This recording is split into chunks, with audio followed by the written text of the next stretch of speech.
मी Amreen Khan, Aurangabad UCN TV नेटवर्कमध्ये आपले स्वागत। आता एक नजर आजच्या ठळक घडामोडींवरती। शिवसेना नेते अंबादास दानवेंच्या मंत्रिमंडळ बैठकांबाबत केलेल्या टीकांची मुख्यमंत्र्यांद्वारे दखल घेत स्पष्टीकरण।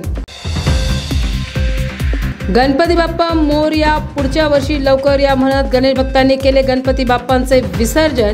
पोलीस प्रशासनाच्या वतीने चोख पोलीस बंदोबस्त। शिवस्वराज्य गणेश मंडळाच्या वतीने गणपती बाप्पांच्या विसर्जनानिमित्त भव्य कार्यक्रमांचे आयोजन।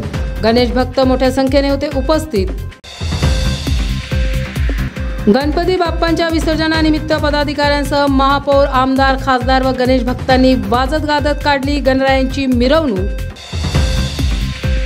श्रमिक वर्तमानपत्र विक्रेता संघटनेच्या वतीने गणपती बाप्पांचे विसर्जन। महाराष्ट्रभरातून 11,000च्या वर बाप्पांना आले मागण्यांचे पत्र। बघूयात डॉक्टर कराड यांनी पत्र लिहून काय केले बाप्पांकडे मागणे। मराठवाडा मुक्ती दिनानिमित्त सिद्धार्थ उद्यानात मनपा प्रशासकांनी विविध उपक्रमांची दिली माहिती। चिमुकलीने विचारले अभिजित देशमुख व विनोद पाटलांना गणपती विसर्जनाबाबत प्रश्न। महिलांवर होणारे अत्याचार ते वाढती महागाई, लाडक्या बहिणींनी परिस्थिती हाताळावी कशी, दानवेंचा माध्यमांद्वारे सरकारला सवाल। सुशीला वेब सिरीजचे शहरात शूटिंग, डॉक्टर कराडांच्या हस्ते दीप प्रज्वलन करून शूटिंगचा शुभारंभ।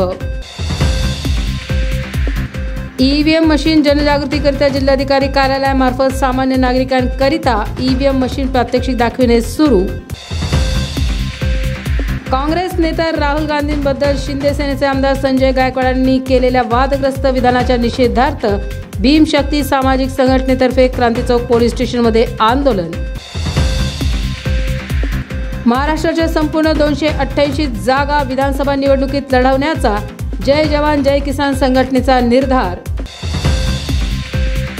मुस्लिम धर्माचे पैगंबर यांच्या विरोधात केलेल्या वादग्रस्त वक्तव्याविरोधात मुस्लिम नुमाइंदा कौन्सिलच्या वतीने साखळी उपोषण सुरू। वर्षावास कालखंडात कोणकोणते कार्य करावे बाबत भंतेने दिली माध्यमांद्वारे माहिती। मध्यरात्री राहत्या घरात घुसून स्वाभिमानी शेतकरी संघटनेचे तालुका अध्यक्ष यांचा धारदार शस्त्राने खून।